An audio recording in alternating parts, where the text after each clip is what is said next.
Good evening and welcome to the Medford Democratic City Committee City Council Forum. The general election will be held November the 4th with early voting beginning this Saturday, October the 25th. Tonight's program is being broadcast, streamed, and recorded for later playback by the Medford Community Media. My name is Bruce Kulik, and along with Phyllis Morrison, we are the co-chairs of the committee. All candidates, regardless of political affiliation, were invited to attend. Tonight we will hear from 10 of the 14 City Council candidates.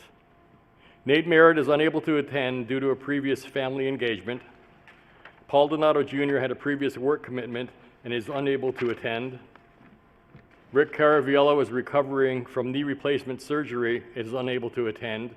His wife Cara will be arriving later this evening to deliver his closing statement. And George Scarpelli declined to participate. The moderators for tonight's forum will be myself and Phyllis, and we're joined by volunteers from Jumbo Vote, a nonpartisan student-run organization from the Tisch College of Civic Life at Tufts University. The co-president of Jumbo Vote is Tegan Mastone. Tonight's volunteers also include our timekeepers, Julia Kiko, Macy Di Giuseppe, and stage managers Amy Zhao and Ella Hockman. There we go. We also have a volunteer from Medford High School, Jacob Yee, who will be operating the lights and providing technical assistance. The format of tonight's forum will consist of 2 rounds of questions and responses, with each candidate receiving 1 question in each round. We will then have each candidate deliver a closing statement. The order of speaking was determined by a random selection conducted earlier this week by members of the organizing committee, with candidates allowed to swap positions if they wanted to by mutual agreement. Each candidate will be allowed 2 minutes response time for each question and 2 minutes for the closing statement. The timekeeper will display a yellow card when 15 seconds remain and a red card when time has expired. The moderator will then tell the candidates that time is up. We'll now introduce each candidate. When your name is called, please stand if able, greet the audience, and then please be seated. Justin Seng, Liz Mullane, Matt Lemming, Nick Guerrillo, Anna Callahan, Zach Bears, Melanie Tringali, Emily Lazaro, Miranda Brezino, and Patrick Clerkin.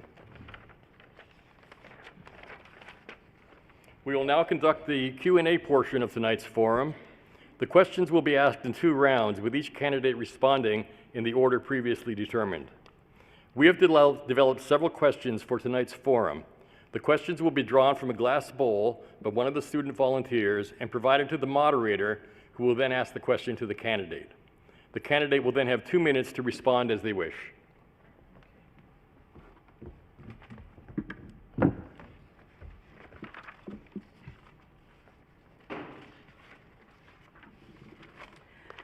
At this time, as you can see, Bruce is taking the sealed questions out of an envelope and placing them into the bowl so that each candidate's question can be drawn by our student volunteer here.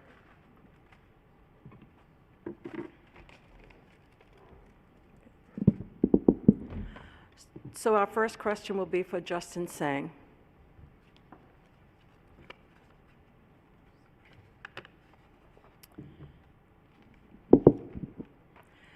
What will you do to address residents' concerns about desensification, gentrification, and tear-downs of historic homes? Sorry, Justin. First of all, I want to thank the Medford Democratic City Committee, the Medford Community Media, and my fellow councilors for all being here and organizing this event tonight. I want to thank all of you watching at home. I know there's a Bruins game on, so we're competing with something really fun too. With regards to your question, this is one of the most pivotal questions that our city is facing now. The cost of living crisis is a defining challenge of our time. I know it all too well. I'm someone who wants to stay in Medford, who's finding it tougher and tougher to stay in Medford, and so many of my classmates have been priced out and left behind. They're moving to New Hampshire, to Worcester, to places that they can't afford and commuting into work. With regards to gentrification, desensitization, historic buildings, we have to treat this moment as an opportunity to do more, to build the housing that our residents deserve and demand, to cut red tape for affordable housing, and to embrace important reforms like a historic conversion ordinance, which we can do via a comprehensive zoning process. Now, the concerns of residents are real and they're valid. And we have to do more to communicate with the public about what we're doing as well. And that includes taking advantage of the resources that we've created, the listening sessions, newsletters, et cetera. But it also requires informing the public about best practices and about what we can be doing going forward.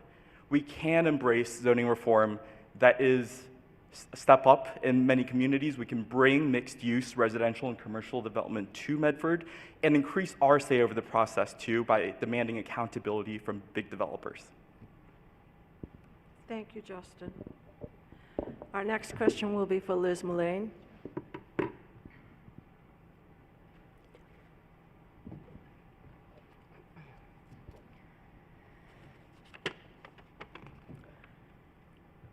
Liz, how would you continue the work to update zoning in our squares and commercial areas to revitalize our business districts and build new housing?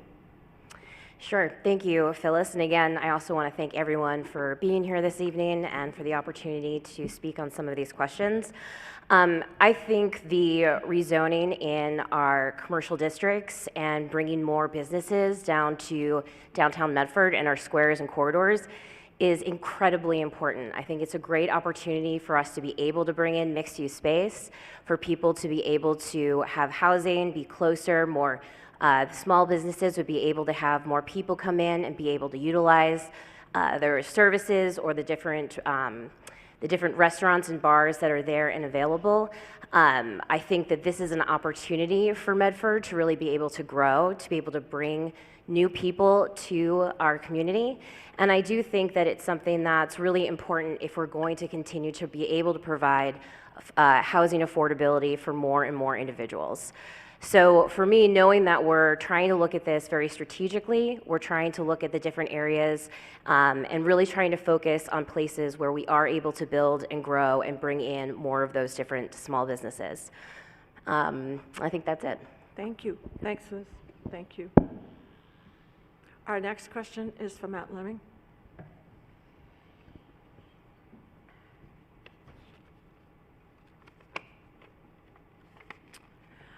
Matt, the city's infrastructure needs far exceed the amount of available funds.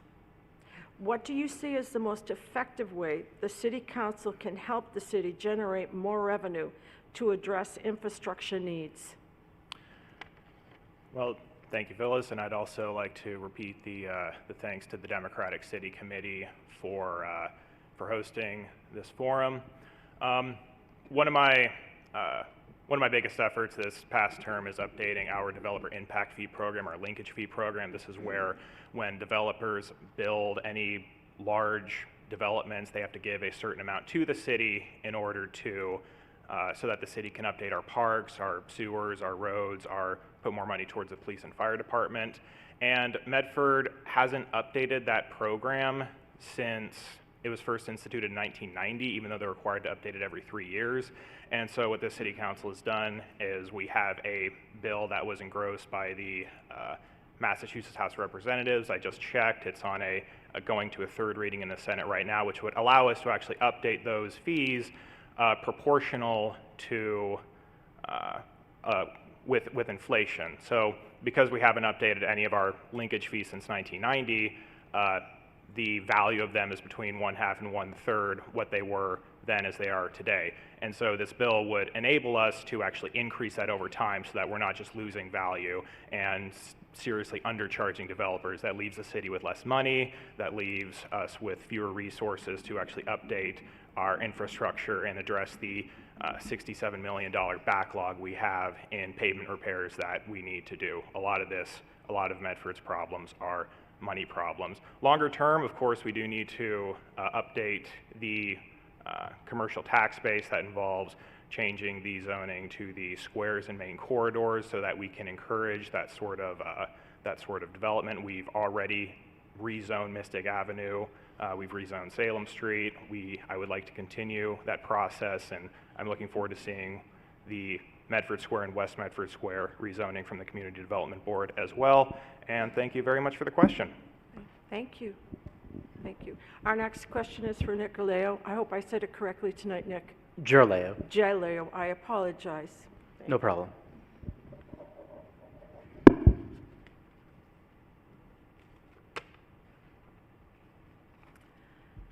Nick, how should Medford approach the issue of minimum off-street parking requirements for residential development? Thank you for the question, and I'd reiterate what my fellow panelists up here have said, and thank you all for being here tonight. Parking is a key issue in Medford. Many residents are concerned about it and its availability. There's a special concern about it given the zoning proposal on the table at the moment. How will it impact parking? Have any studies been done indicating that? Unfortunately, the answer appears to be no. So we don't really know if this massive residential rezoning plan, how that's going to impact parking. And parking is very important, I'd say, economically and commercially for our city because it encourages people to go to our businesses and spend money at our businesses when it's available. Medford Square, for example, is significantly problematic because of the lack of parking. You go there, where do you put your car? How do you go to the businesses? So we really do have to take another look at parking and do much better with it. We need to make sure parking is available throughout the city in the event we pass any zoning changes. So that's a priority for me. I want studies done, I want input from residents, and I want to make sure that we just accept the reality too, that people have cars, and not everybody drives a car, but people have cars and they need a place to put the car, and we want to make sure we have places for that. That's my answer. Thank you. Thank you. Our next question will be for Anna Callahan.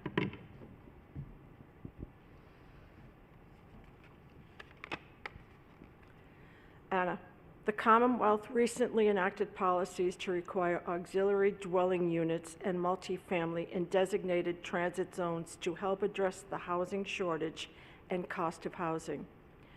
What additional options would you support to reduce housing costs? Thank you so much. I really want to thank you for putting on this event, and also everyone who's here, everyone who's watching. And thanks for the question. I know the state really has taken these steps to allow ADUs. Those are accessory dwelling units. So that means if you want for your parents to move back in with you as they're aging, if you want to just have a little part of your home that you can have available to rent out to a family member or to someone, that you are able to do that. And that is something that the state has mandated. And so we will be doing that as a city. Also, multifamily near these high transit, the areas. So that'll be near the Green Line stations, the commuter rail station, and in Medford, one of our issues is that the vast majority of the people who live here, I think it's around 68, 69%, are 1 or 2 person households, but we have only about, less than 20% of our homes are studio or 1-bedroom homes. We have a lot of 4 and 5 bedroom homes, and a lot of those are occupied by like a bunch of young professionals living together because it's the only way that they can afford to live here. So one of the things that we're hoping to do with some of the mixed use development in Mystic Ave, and in some of the areas near transit, is to allow people to take like a 5-bedroom home, or I live in South Medford right now, some of these 2 families, and convert them into homes that have, a house that might have a single family to a 2-family, or a 2-family to a 3-family. So I think that will help us with affordability and also just with the housing crisis. Thank you. Thank you. Our next question will be for Zach Barris. Hope it's zoning. We put all of the questions into the bowl. We cannot help how they come out. We did not touch them, so it is yes. I hear you, Zach. Zach, what is your position regarding greater civilian oversight or an independent review board for policing issues, All right. Not zoning. Yeah, I think we've seen civilian review or a community review board for police in several communities here in Massachusetts and in other communities. And I think really having residents directly involved in reviewing police policies and practices is an important thing. We have been, I think, really lucky here in Medford to have had some leadership in our police department that has done some good work on updating policies and building a culture and addressing some past problems in policing. I don't have to talk about the Memorial Day bank heist or anything like that back in the 80s. We're a long, long way from that culturally. But I think that connection is really important, having residents directly involved so that they understand what our police policies and practices are and that they have a role in making them. So I definitely support creating a civilian review board for that purpose. Thank you. Our next question will be for Melanie Tringali.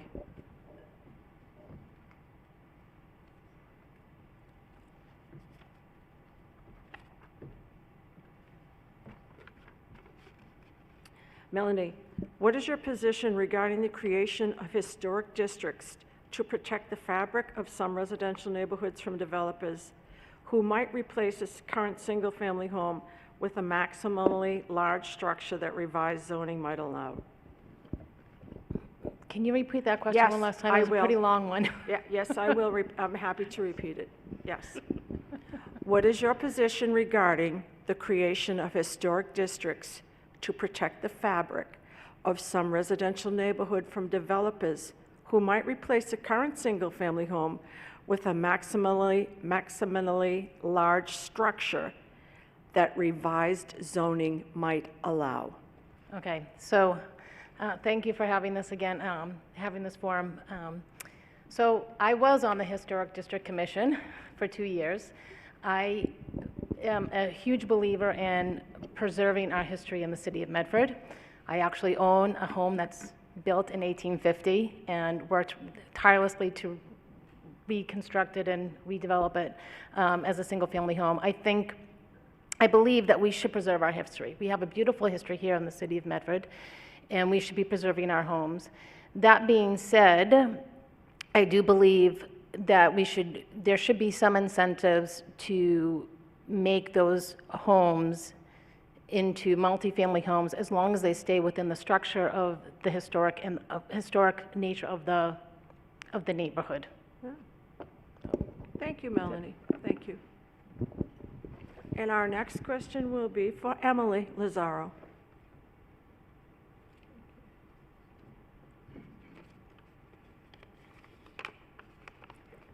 Emily, should there be a role that the City Council can play in creating a safe and welcoming environment for LGBTQ+ members of our community? Thank you so much, Phyllis. Thanks for having us. I do believe that there's a role that the City Council can play to make marginalized people of all types in Medford feel welcome. As an example, this past term, Councilor Singh and I wrote an ordinance to help shore up the rights of some folks who were under threat by the federal presidential administration of having some of their health care being removed. It was the Gender Affirming Care and Reproductive Health Care Ordinance, which stated that anybody who was receiving health care, trans people and women who were receiving health care that may be deemed inappropriate by the federal administration, those people receiving the health care and people dispensing it would not be prosecuted in Medford. To whatever extent we can protect those rights, we wanted to make sure that we could. And it's because people in the community were asking for that, for those protections. And there are a lot of ways that people in a community can make other people feel safe. And one of the things that we can do as a city council is we can say, we can respond to people who ask us to do things for them in an official capacity, but it's a statement about what we believe in and what we care about and how we can show up for the people who live here when they ask us to. So in that way, I believe that the City Council has a role to play. And I also believe that any time that a resident comes to the City Council and says, I feel afraid or I feel that I am in danger in some way and I would like you to help me feel safer, I think it's important that we do that. Thank you. Thank you, Emily. We will next hear from Miranda Briseno. Did I say it correctly? Briseño. Briseño. Like yo at the end. Okay, Briseño, thank you. Here is your question.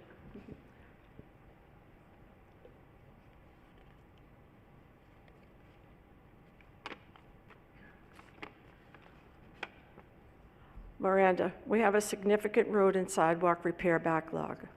The new road repair crew hired with the override funding of $5,000 per year will help do repairs more efficiently, but it's not sufficient. How do you propose to tackle the backlog? Can you repeat that one more time? Sorry. Yes, of course I can.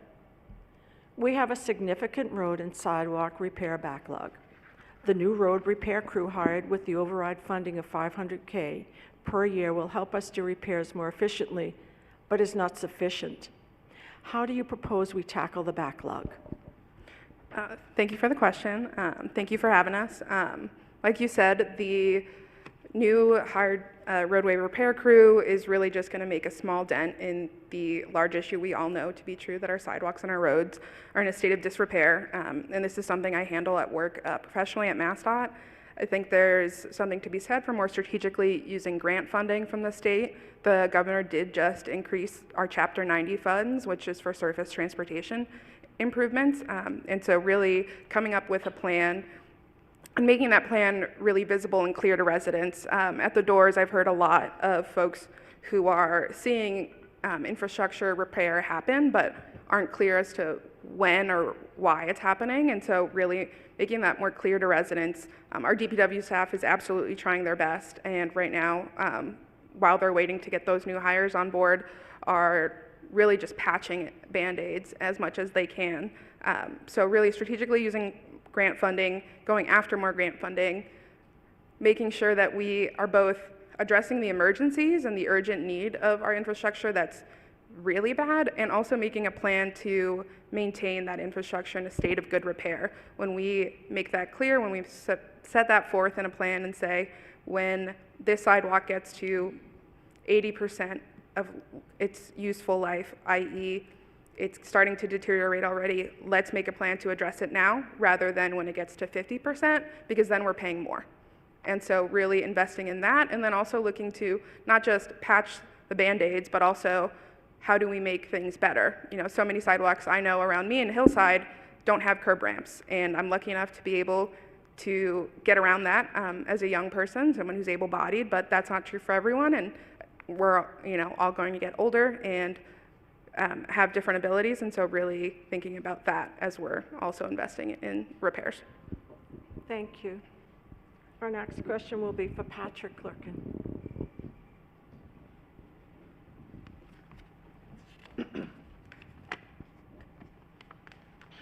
Patrick, recently the city released a proposal for new residential zoning. It has been met with mixed reactions. How would you modify the current proposal to address this? And would you like me to repeat the question? No, thank you. All right, okay. Without getting into the deep details of wording, I think that overall one of the big issues is of balance. I think that there are people in various neighborhoods who feel like their sections of the city are the local equivalent of flyover states, and I've seen that myself walking around the city. There's areas of the city that people don't go to harvest votes. They've never seen a candidate there. There's places that are basically, we've heard the term food deserts, we've heard the term banking deserts, basically information deserts in the city. And so I think that one of the big steps towards engaging the neighborhoods and actually balancing the needs of the neighborhoods with the needs of the city overall is having some physical gathering points like bulletin boards, not just the bulletin boards that you see in the laundromats or kind of randomly scattered about, but some known locations. I also think that it would help to bring forward some of the projects that are happening in the city onto the main page of the website so that there are quick links and guideposts for people. And that would allow more leadership to emerge in the various parts of the city. And that would also be a step forward for the charter, which is on the ballot in November. Whether it happens, whether it doesn't, we need local leadership in the wards and in the neighborhoods. And so all of those things combined, I think if we get that right, we get the money in the coffers. If we get the money in the coffers, we fix the streets, we get the high school we want, we get all this other stuff. I'm an engineer by background, so I like getting into the root causes, and I see all of these things as comprehensive and intertwined. So that would be how I would approach it comprehensively. Thank you, Patrick. Could you bring the mic back now? While the mic's being brought back, I want to inform or remind the audience that these questions were all submitted to us. The committee asked for input from city residents, and that's where the questions came from, and we put them into categories. So I want everyone to know that these are from the residents. And, well, good job, residents. Thank you. That concludes the first round of questions, and we'll now proceed to round two.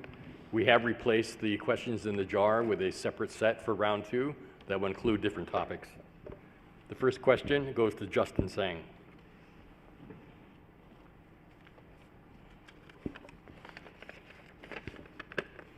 The new charter would give the city ward representation on city council, a 4-year term for mayor with 4-term limit, and the ability of the school committee to elect its own chair, among other things. What is your position regarding passage of the new charter? I support the new charter. I voted for it to pass through city council. Of course, there was a lively debate that got quite substantive into the details, but I think when we were talking about the foundational document for our city, it's really important to consider every detail. I'm going to leave it to residents at home to make their own decision on this, but what I think this new charter does is give neighborhoods more representation, which I think we need from my own perspective. It'll be a lot easier to sort through constituent cases when we know which councilor is in charge of which part of the city. And I think it's a model that will boost representation with minorities, with people who've traditionally been overlooked in the process, and neighborhoods that have been traditionally overlooked in the process. Going forward, we'll have to keep an eye on whether this new charter works if it passes, and that's why there's also a 5-year review built into the charter so that we can keep an eye on those details and work through deeper conversations about what works and what doesn't work. Thank you, Justin. The next question is for Liz Mullane.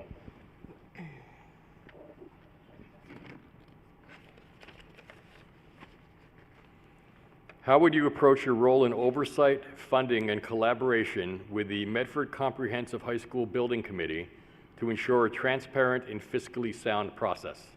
Sure. Thank you, Bruce. So I think that the work that the school committee has been doing right now, as they've been working to try to pull together information about pulling a new Medford High School, is incredibly important. And I think it's something that is absolutely needed and something that we need to, as a community, really understand what's available for us and to be able to work with the district and be able to work with our colleagues to figure out how best to be able to provide funding. I think, as we're sitting here in the building now, when I've gone to doors and I've spoken to parents, I think it's a huge concern. People want to make sure that we have the money and the availability to be able to provide for our schools and for our students. As someone who works in higher ed and serves as an adjunct faculty member, I know firsthand just how important that is. And I really do believe that being able to invest in our students and making sure that they have everything that they need to be successful is incredibly important. And I know that the school committee is going through all the due diligence to ensure that they put together the right plan and the right things needed.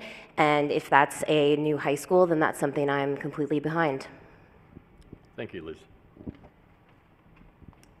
The next question is for Matt Lemming.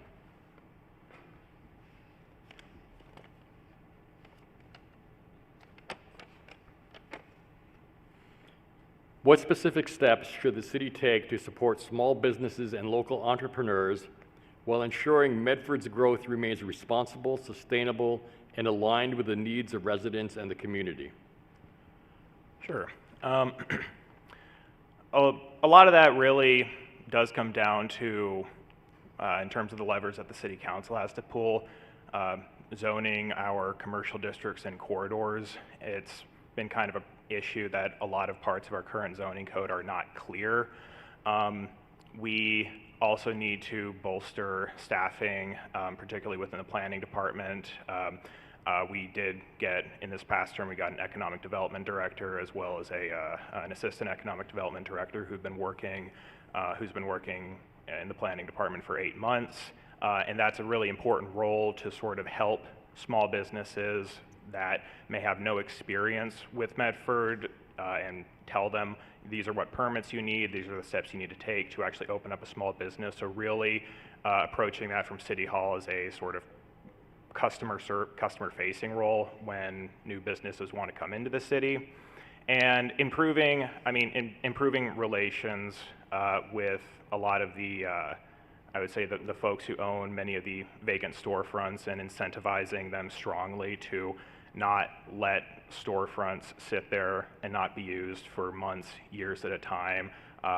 Me and Councilor Lazar and myself are working on an ordinance that would be able to disincentivize that moving forward, but we're still hammering out the specific details. Overall, Medford just needs to do a million different things to become a more friendly business environment, and I could sort of keep going down the list of things I think we could do better, but I do only have 2 minutes on this stage. But overall, I'd just like to say thank you very much for the question, and yeah, I'll pass it on. Thank you, Matt. The next question goes to Nick Girillo. Closer, Okay. Gerlea. Girillo, thank you. I apologize. You can call me Nick G, too. They spelled my last name wrong last time. They spelled my first That's insulting. Please explain your position on whether using free cash to cover operating expenses is a fiscally sound policy and why. It's a very good question. So for those who don't know, free cash might sound like something wonderful and magical, but essentially it's over-budgeted money that the city over-budgets in a given year. And with the debate over whether or not we should pass our Proposition 2.5 overrides that we had just about a year ago, there was a lot of discussion about free cash and its viability. So the important thing to know about free cash is, it's a limited amount of money, and if we spend too much of it too quickly, it affects our city's bond rating. So we want to be intelligent about it, and typically it's only used for one-time expenditures. That said, though, my position with the overrides was that free cash could have been used smarter to meet our spending needs and avoid having to essentially hike taxes and put a significant burden on residents to meet, our spending needs. So I think we can use free cash much more intelligently. That's going to be my position going forward. We can use it to meet our spending needs while also not raising concerns about our city's credit. So free cash is out there. It is an option. And really, my position with any sort of, need for tax hikes in the future has been, we should really, really look at every other alternative before we put that burden on residents. And they're struggling. There's a huge cost of living crisis out there, and taxes are going up and rents are going up, and people are really having a hard time. So let's look at every other option before we put that burden on residents. Thank you. Thank you, Nick. The next question goes to Anna Callahan.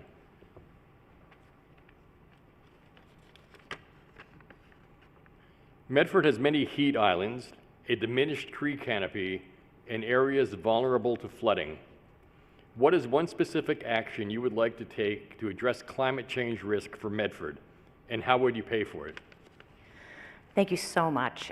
This is actually an area that is of particular importance to me. I am shepherding 3 tree ordinances through the City Council.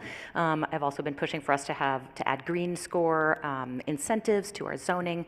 But the thing I want to talk about most is my volunteer tree planting initiative, where I have a team of volunteers. I have 5 teams of volunteers, so if you want to work with me on something, I always try to engage the community in making our city better. And one of my teams of volunteers is working to create events, and we're working with the city. So we'll be having events where neighbors get together in a sort of party to re-tree our most barren blocks, which happens to the heat islands. It happens to mostly, residentially happens to be in South Medford. And you know, I'm currently living in a block that has only 1 tree. The one next to me has 0 trees on the entire block, no sidewalk trees. So we will be creating these wonderful community events that are gonna re-tree our blocks, and the wonderful thing is that it's going to cost the city very little because it's mostly the cost of planting trees is mostly labor. So having our residents perform that joyfully in fun events and be able to make that happen is going to save our city a lot of money. The mayor has agreed to take the funds for the actual trees out of our free cash, our savings account, and so it will cost the city very little. And I'm hoping that that will be something that we just continue to do year after year. Imagine getting together with your neighbors and planting trees and then being able to watch those trees on your own block grow for decades. So thank you very much. Thank you, Anna. The next question is for Zach Bears.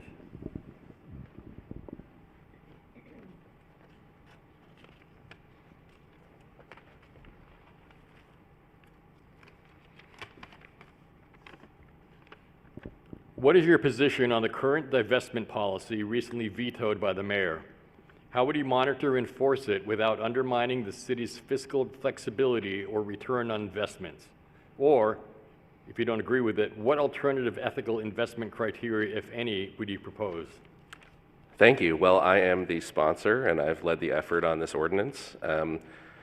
It is been crafted over the last 10 months or so. I've met with the city treasurer. I've met with the chair of the board of trust fund commissioners, met with the chief of staff, met with many people on this ordinance to craft a policy that really fits our city's values, that makes sure that we're investing our public funds intelligently and not into industries of destruction and violence. I don't think that's something anyone wants here in our city.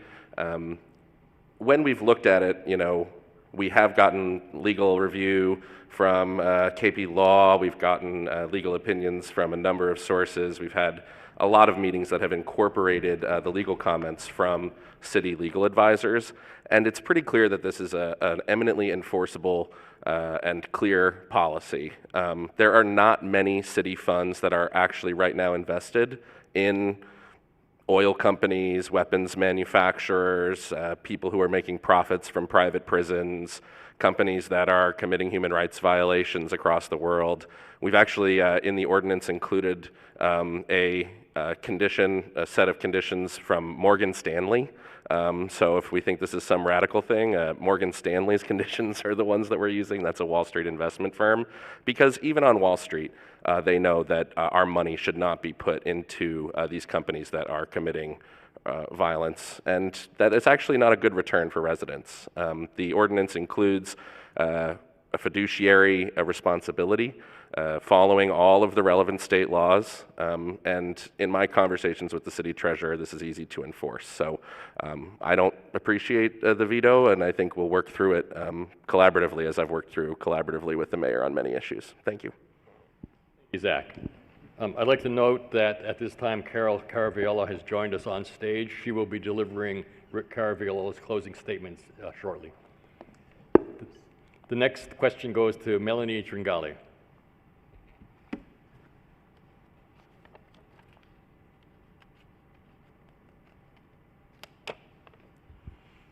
What city department do you feel is most in need of significant increase in its budget for the next fiscal year, and why? Oh, wow, that's a tough one. I would, well, I've always been talking about our streets and sidewalks, our infrastructure, and our fire and police. I would definitely think that we need more money in those. We need to be focusing on our streets and our sidewalks. They're in serious disrepair. From the sidewalk perspective, we have senior citizens, disabled people that it's finding it very difficult to walk.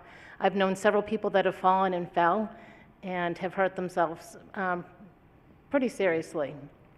So I would say that is one. I also think that the fire department needs some serious funding. We need to really need to look at what we're going to do to help them in their fire department area. So I would say those two areas.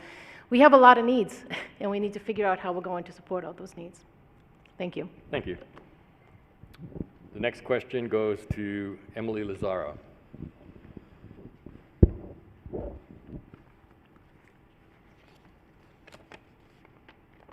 What specific tools, meetings, or outreach methods will you use to strengthen communication and engagement with the community?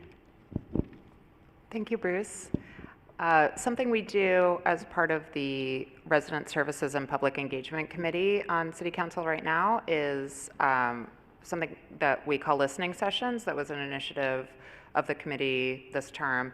The one thing that we do consistently every month is the fourth Thursday of the month, one member of the committee will be at the Senior Center offering a listening session. We're there for an hour, and it's open to the public, and people can come and tell a city councilor items of concern. We hear consistently about the roads, about parking, about cost of living issues, about taxes, about a lot of things that are, even things about people's own property, things they need help with connecting at City Hall. Listening sessions have been a big success, and I would love to expand that to be, to reach other aspects of the community. That just happens to be, the Senior Center is a great, consistent place that people are always present, and it's easy to get into their newsletter. So we also, that committee also has a monthly newsletter that we've released. We started doing that this term. Members of the committee are also here. Councillor Singh, Councillor Lemming is the chair. Councillor Callahan is also on the committee. And we've been pushing to try to have a lot more transparency. We don't have staff to communicate these things out, so we just do it ourselves. Nobody works for us except for the city clerk's office, and they also have to do, all the marriage licenses and everything. So there's more to do, and we're excited to keep doing it. I'm excited to keep doing it. I'm very eager to do more outreach in another term. Thank you. Thank you, Emily. I'd also like to remind the candidates at this time to refrain from invoking the names of other candidates in their responses. Thank you. The next question goes to Miranda Brzenia.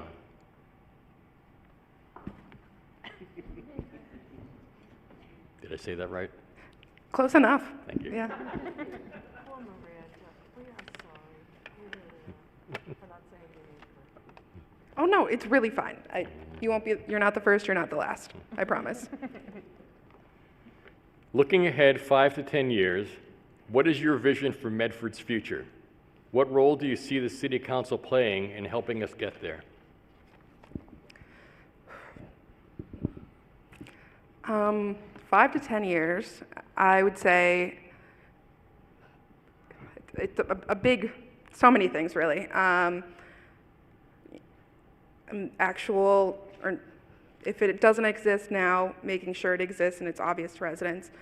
Sidewalk and road maintenance, annual plans and status updates, flatter sidewalks, maintain sidewalks with curb ramps, with bus benches and places to rest. I take the bus and the T every day to work, and if anyone takes the Green Line, you know just how hot it gets on Boston Ave when the sun is beaten down and you're walking down that way.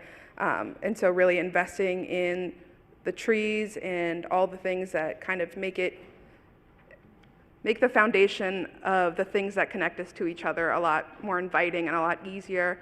And especially too around our squares. So many folks I've talked to on the campaign trail have mentioned we all know how much we love Medford Square, West Medford Square, and all of our squares. But for folks who might just be coming in for one visit at a night for the show at the Chevalier or whatnot, might not always see that. And so really investing in better trash cans and upkeep and simple things like planters and really making the built environment more inviting around our squares, around the centers of our community like the library, the senior center, and making those a lot more just places to be that even though we know that they already are. And just those little improvements. I would really want to see a really improved roadway safety initiatives. We've had 2 pedestrian deaths in Medford this year, both elderly gentlemen, and so really investing in the infrastructure that we know that helps keep pedestrians, cyclists, and other vulnerable road users safe, like speed bumps, crosswalk bump outs, and better visibility for all vulnerable road users so that both drivers and pedestrians are safe. Thank you, Miranda. And the final question tonight goes to Patrick Clerkin.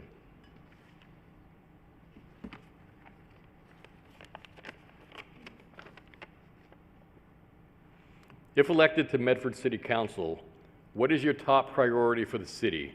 How do you plan to turn this into action? And what specific steps will you take to make measurable progress about that within your term? Well, I've been a broken record on the issue of communications, so I'll stick with that. The main things that I would like addressed, or how I would address it, are some of the ones that I mentioned previously. Neighborhood bulletin boards are a big thing, some physical infrastructure, because there's people in the community who aren't as aware of the technological updates that are put out there. And I'll just say that in general, I think that just because something is put on the website, and we do have a great new website, it doesn't mean it's beamed into everybody's head immediately. And so if you have to go searching for it, you don't know what you don't know, so you really have to stumble upon it. So the physical infrastructure and then the digital infrastructure on the main page of the website, I think we have to be clear with our processes. In some cases, we don't even have processes. So some process diagrams so people can follow along as to where we are in a given process. I also think that just in general, people have talked about how having body cams on police officers. I'm not advocating having body cams on politicians or government officials, but I do think that the equivalent of that would be having open databases, that like tracking databases, so people could follow along with projects that are happening and really see where things are and to see how the priorities are shifting. If that doesn't exist right now, and if some of the government officials feel like they would be squeamish about that because it would kind of put them front and center, it might actually hold them accountable in ways that's good for both the public and them. With the body cam example for the police, originally the police were concerned, and then a lot of officers said that it actually sort of makes their job easier in a lot of ways because it puts the footage out there for other people. So something like that. It's a work in progress of an idea. Thank you, Patrick. Thank you.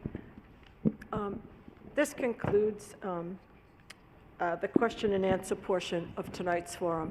At this time, each one of the candidates will have 2 minutes to make some comments to the residents here in the hall and people listening to the live stream or watching on television. The candidates will come to the podium. The one thing I ask each candidate to do is, if you're tall, raise the mic. If you're short, lower the mic so that it can be picked up, the sound can be picked up. I do want to thank the candidates. I think they've done a wonderful job of answering the residents' questions. I want to thank the citizens for their questions, and I want to thank you for your full attention. And at this time, we're going to reverse the order that we had for questions. We're going to start closing remarks with Patrick Clerkin. When Mr. Caraviello's spot will be, I think, fourth, we'll have his wife come to the podium and she will speak on his behalf. So Patrick, whenever you're ready, if you could come to the podium. Thank you.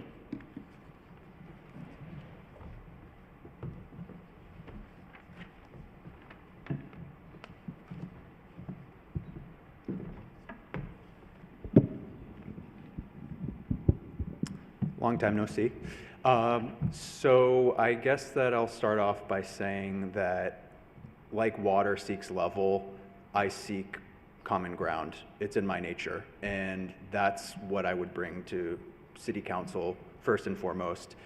I have the character, I have the work ethic, and I have the competence, and if you need proof of that, I recommend looking at my my campaign website. I have 44 character references from people throughout my life, neighbors, friends, coworkers, and I also have posted ideas across my social media profiles to demonstrate that, basically to demonstrate my approach, how I look at things. And the areas that I want to focus on are areas that I've mentioned before: communications, primarily the city budget, and the zoning and development, because I see those three as the core issues, and I think if we get those right, it pays dividends into the other issues. And so I suppose I'll leave it at that. This is the temperament I bring. I'm calm, I'm collected, I'm respectful, and I'm nonpartisan, I'm non-ideological. So I truly go across the aisle in all ways, generationally, demographically, geographically, whatever. And I really want to bring Medford together, build bridges, and just get past the kind of general nastiness out there and get neighbors talking to neighbors again. Thank you.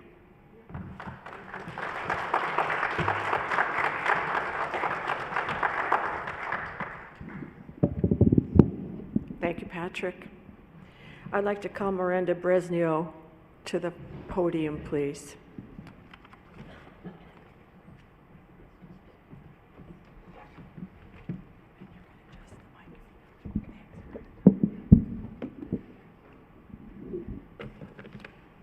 Cool. I'm running for Medford City Council because I believe the city we live in should reflect all of us, all of who we are, and serve all of us. I'm proud to call Medford home, and like many of you, I've felt the pressure of rising housing costs and the stress of trying to build a future in a changing world. I know what it's like not just to live here, but to want to stay here. That's why I want to build a Medford where everyone belongs.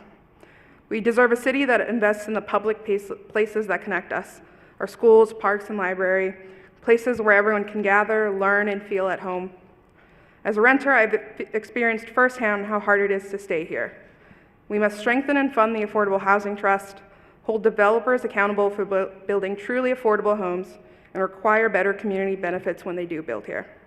And we need to protect residents from displacement so elders can age in place and everyone can put down roots. A truly safe Medford is one where no one is left behind, and it starts with care and prevention.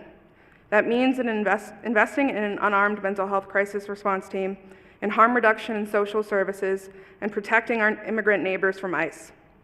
Safety also means making our roads and sidewalks safe for everyone, for those who walk, bike, roll, or ride. In the past 5 years, Medford has seen dozens of serious crashes, and we must treat traffic violence like the emergency it is.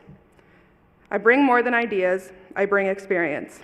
I helped design Medford's COVID-19 Business Relief Grant Program, and at MassDOT, I connect communities to funding for the major projects that make our streets safer and more accessible across the state. But most of all, I bring my heart and my commitment to this work and to our city. I love Medford, and I love the people who make it vibrant, diverse, and resilient. Together, we can build a Medford that works for everyone, a city where every person feels safe, seen, and supported. And I look forward to meeting you, hearing from you, and hopefully earning your vote in November.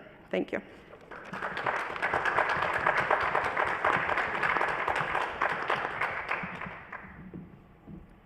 I'd like to call Emily Lazaro to the podium.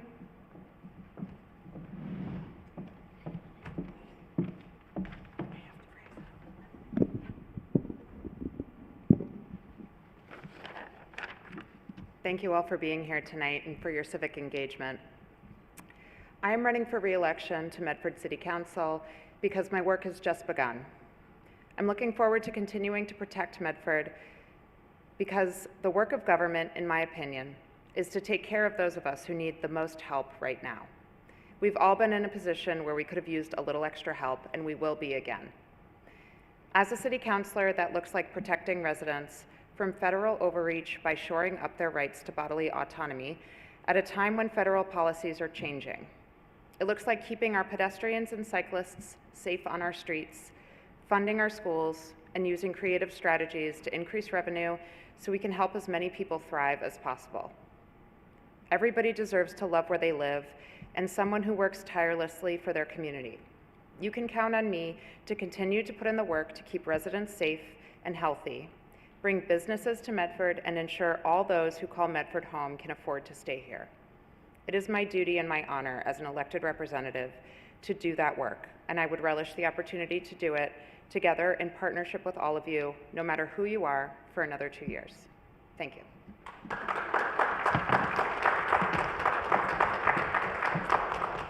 At this time, I'll call Carol Caraviello, who is speaking for candidate Rick Caraviello. You might have to adjust. I want to thank the committee and everybody here that is in attendance. Rick Caraviello has dedicated more than 3 decades of service to Medford.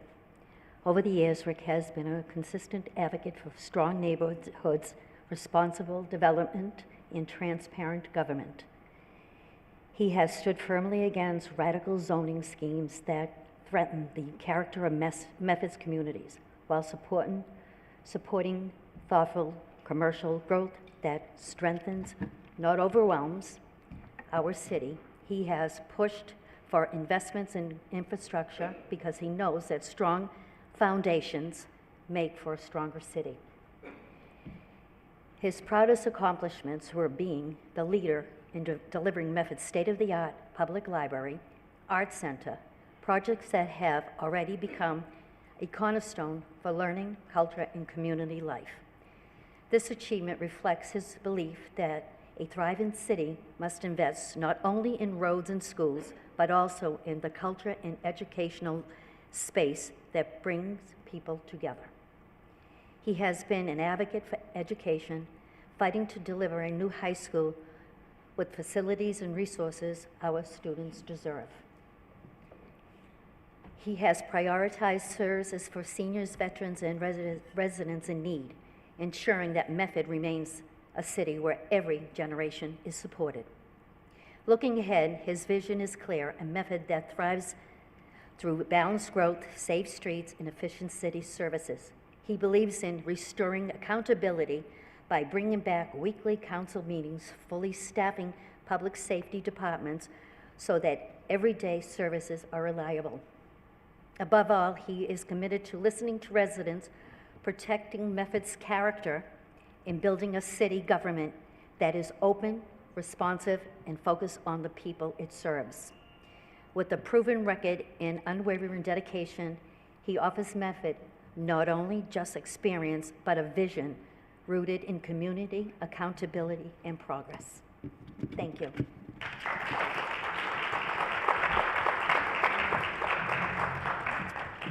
Next, we'd like to call Melanie Tringali.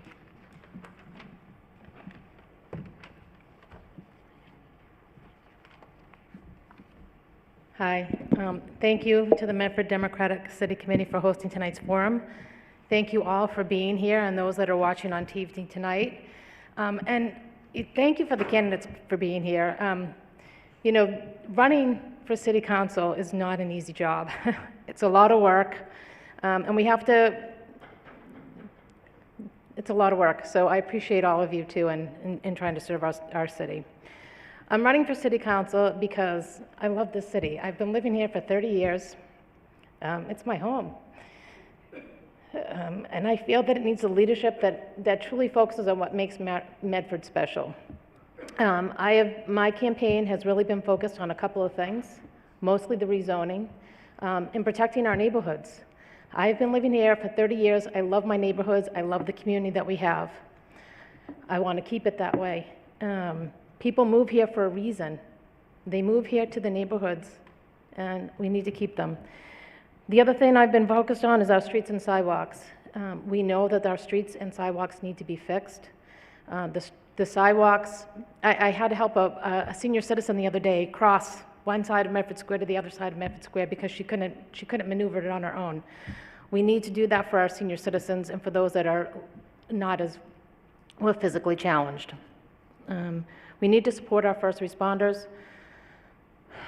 Our fire and police are important for keeping us safe.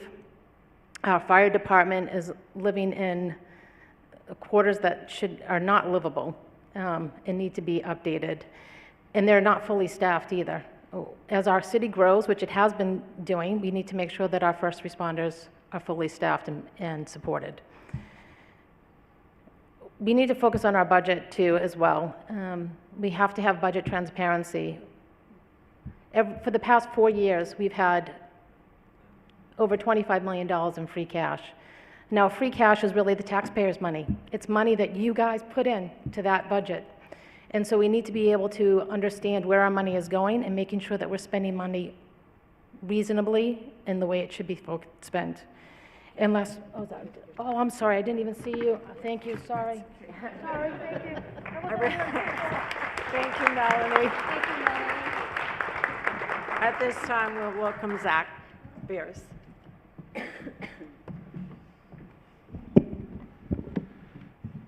I know I'm a city councilor who invites strong opinions. Lots of people love me, lots of people don't. Tonight, I want to speak to everyone else. People who've never supported me, but are thinking about it. People who used to support me, but aren't sure if they do anymore. Or people who are just getting to know me for the first time. I love Medford. I grew up here, and I can't imagine living anywhere else. I first ran for office because I'm committed to making our city, my hometown, a better place. A Medford where people, whether they're 22 or 82, aren't worried they'll get pushed out of their homes because Medford's not affordable anymore. A city of yes, where we come together and get big things done. A Medford that is not for sale, where we have a head seat at the negotiating table and we make sure that developers, Tufts, or the MBTA pay their fair share. A Medford for all of us, where we stand up for our inclusive values and protect our neighbors. The Facebook bullies have tried to paint a pretty nasty picture of me, but I ask you to ignore the noise and talk to people who actually know me. I've sat down with hundreds of people who don't agree with me, whether that's about the city budget or zoning or street safety. We've had good conversations, we've learned from each other, and I've made better decisions because of it. I don't pretend that I have all the answers, and I admit when I'm wrong. That's who I am, and it's the kind of leadership I want to see in my own representatives. Whether you vote for me or not, I will continue to listen, learn, and lead with compassion. I work hard every single day for our city, and win or lose, I'll keep working to help make the best choices we can for Medford's future, because I love living here. I'm Zach Bears. I'm running for re-election to the Medford City Council, and I hope I can earn your support and your vote on November 4th. Thank you.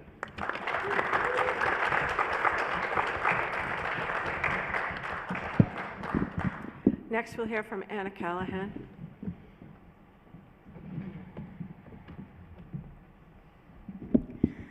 Thank you so much. Thanks everyone for being here. My name is Anna Callahan. I'm a first-term incumbent and I am running for re-election. So you can count on me to represent the values that I believe we share here in Medford, and that means having a really vibrant community where you can walk to a local shop and run into friends and neighbors along the way and we support each other, an inclusive city where everyone feels welcome, a green and sustainable city, as well as a really vibrant democracy where people are actually engaged in the political process.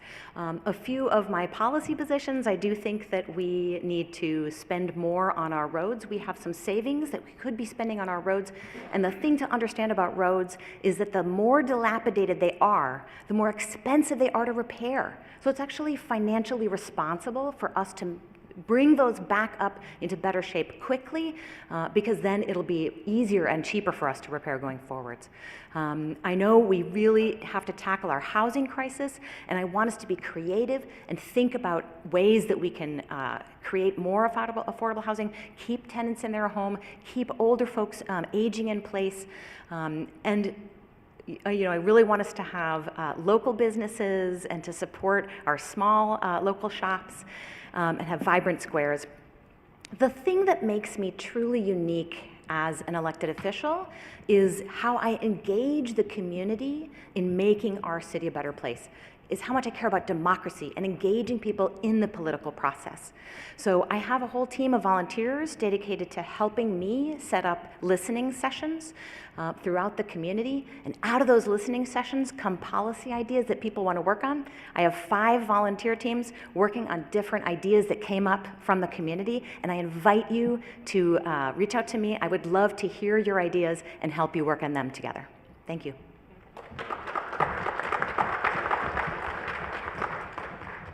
Next, Nick Gerleo.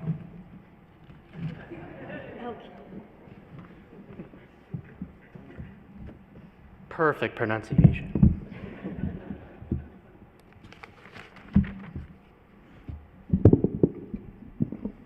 A great teacher I had at the school we're in tonight once told me that you should always end a speech with a "thank you for listening." I'll take his advice, but flip the timing and begin by thanking all of you for being here and listening. Our city might be more divided than ever. Rather than brood on the reasons why in these 2 minutes I have with you, I'd like to instead reflect on the path forward. I have no doubt that everyone on this stage wants what is best for Medford. We may disagree on what is best and how we get there, but I think the most important thing to remember is that the system of government our city operates under was designed to handle these differences.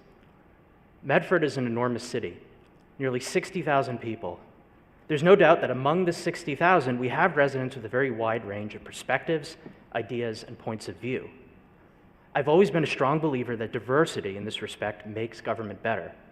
It avoids the many pitfalls of groupthink and leads to legislating that, while might not leave no one fully happy, represents workable compromise. Compromise is good and is something I believe we should all be striving for. I've said much in these many months of campaigning, but of all the themes I've touched on, the one that has given me the most passion to keep going is the value of the ordinary person's opinion. My first glimpse of this was in my professional life when I tried my first few cases before a jury, but I really learned it observing the many intelligent people in our community come up to the podium at our meetings and express their thoughts on the issues that matter to them. We need to preserve that voice. We need to be wary of a government that discounts it. The voice of the ordinary person matters, and their collective voice makes a difference. The greatest case I can make to you for electing me is I have a passion to preserve this voice, and it goes far beyond the voices of people I already agree with. I want to hear from people who don't. I want to hear from people whose perspectives differ from my own. I want to hear from all voices in Medford because every voice matters in the city we call home. Thank you.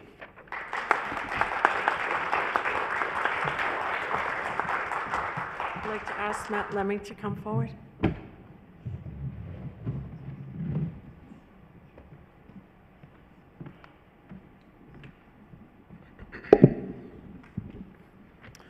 Everybody, my name is Matt. I'm a first-term city councilor in Medford running for a second term. When I first moved here, I was a postdoc at Mass General, and back then I was barely able to afford a room in a small apartment. Now that's not because of the fact that my research wasn't important enough to earn a larger housing space. That's because the housing system we have right now is broken. In the past 4 decades, rents have risen over 300%, home prices more than 400%, and incomes have grown only 37%. And that's why I got involved locally, first by lobbying council to create Medford's Affordable Housing Trust, and then running myself in 2023. Medford faces 2 big challenges: a strained budget and housing that is far too expensive. And the city was for too long penny smart and dollar stupid, and I've been working with my colleagues to bring Medford out of this stagnancy this past term. This past term, backed by parents and families, we passed a ballot initiative that saved 40 teaching jobs and funded a full-time road repair crew. And I look forward next term to supporting the building of a new high school, even if it requires a debt exclusion to fund. We approved new senior housing, and I've been working to fund our new affordable housing trust that I lobbied for. I worked with the State House on a bill that will update our developer impact fees for the first time in 34 years so that we can upgrade our infrastructure. We're modernizing our rules around development, making our city's growth greener, more sustainable, and aligned with Medford's long-term vision. I've pushed for a more transparent city council starting a newsletter, live streaming meetings, holding office hours, and writing all of it on my website nonstop. I launched a program to house low-income veterans and create an emergency fund for in-need veterans, and I proudly championed our Welcoming City Ordinance, which offers protections to vulnerable non-citizen residents. Local government has stopped kicking the can down the road. I'm fighting for a more affordable, vibrant Medford. I'll keep doing that work. Thank you very much for your time. I realize that Phyllis is standing right here. Very last sentence, thank you for your time, and don't forget to vote on November 4th. Thank you. Thanks. I'd like to call Liz Mullane to the podium.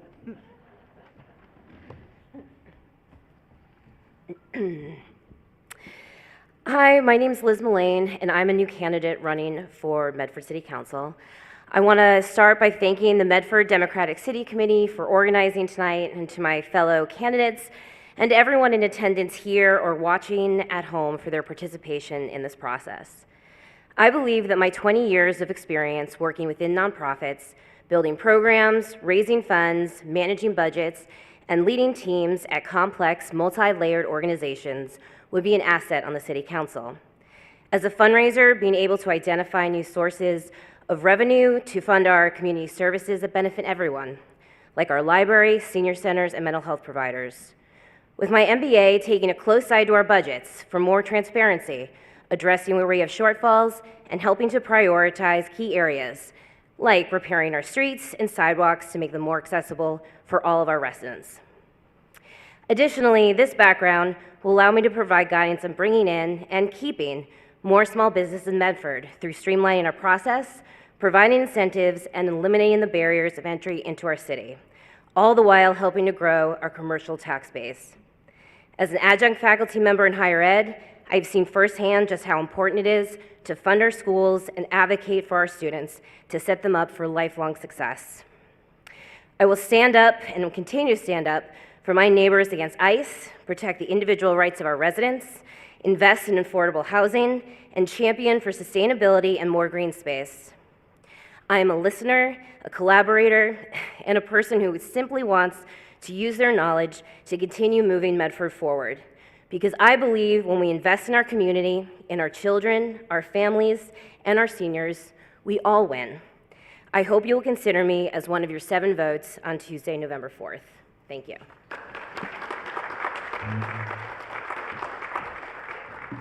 And I'd like to call Justin to come to the podium. Justin Tang.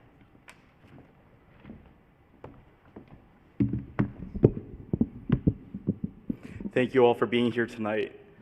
Folks, Medford is a special place. My parents moved here over 20 years ago because it was where they could afford to find a home. Little did they know, they were joining a community that would mean so much to them. As they worked paycheck to paycheck, they could always count on their neighbors to lend a hand, to look after me after school, and to make sure we got by. And our public schools gave me opportunities I never imagined, including the chance to attend Harvard Law School. There's something special about Medford that a shy little boy in the back of a classroom who started kindergarten not knowing many words of English could one day find his voice and give back to the city he's always called home. I ran because I wanted the next generation to have even more opportunities than I did, because too often City Hall felt like a place where you needed to know someone to get something done, because diversity too often felt like just a slogan, and because too many of my friends were being priced out while our schools struggled to get by. The status quo just wasn't working.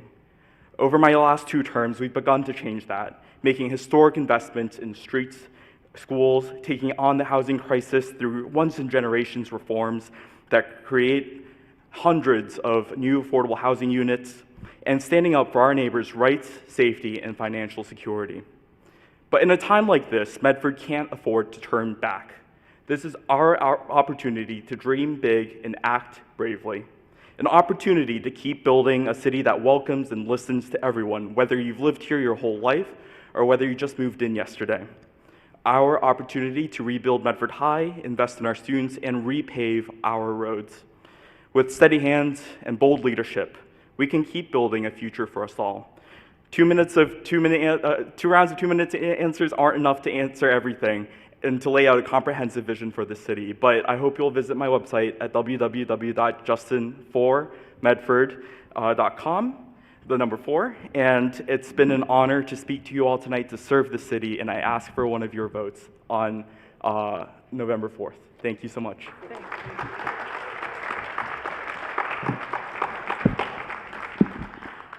I'm just going to take a few minutes. Of course, we finished ahead of time because we did not have all the candidates for a variety of reasons. But I do want to take a moment to thank the candidates for being here tonight, for sharing your responses to the questions from the citizens of Medford, for sharing why you want to serve in our great city. Because I do believe we have a great city, and I'm very happy that we are given opportunities to have events like this to inform the public, and where the public can also have input into what they'd like to find out about people running for positions in our city. So I'd like to thank, if anyone doesn't mind to indulge me for a moment, I'd like to thank the members of the Democratic Committee, Bruce, Mark, and Max, because a lot of time and effort went into preparing this night, and they were happy to do so. So I'd like to thank them for doing that. I want to thank the Tufts volunteers. I want you to stand up. It's so nice to see the young people with us. I think that's a step in the right direction for Medford. I want to thank Kevin, who came to some of our meetings via Zoom so we could help with the audio. And I want to thank the audio and visual people, the media, and Medford High School for allowing us to use this facility. The most important thing I'd like to say this evening is this. We have a vote coming. And we have that wonderful opportunity. We have the gift of voting for the people we think will best bring our city forward. So our voting day is November 4th. Early voting starts October 25th. So vote if you want to have great representation moving our city forward. Thank you all for coming tonight. Thank you to the candidates. Good luck to all of you.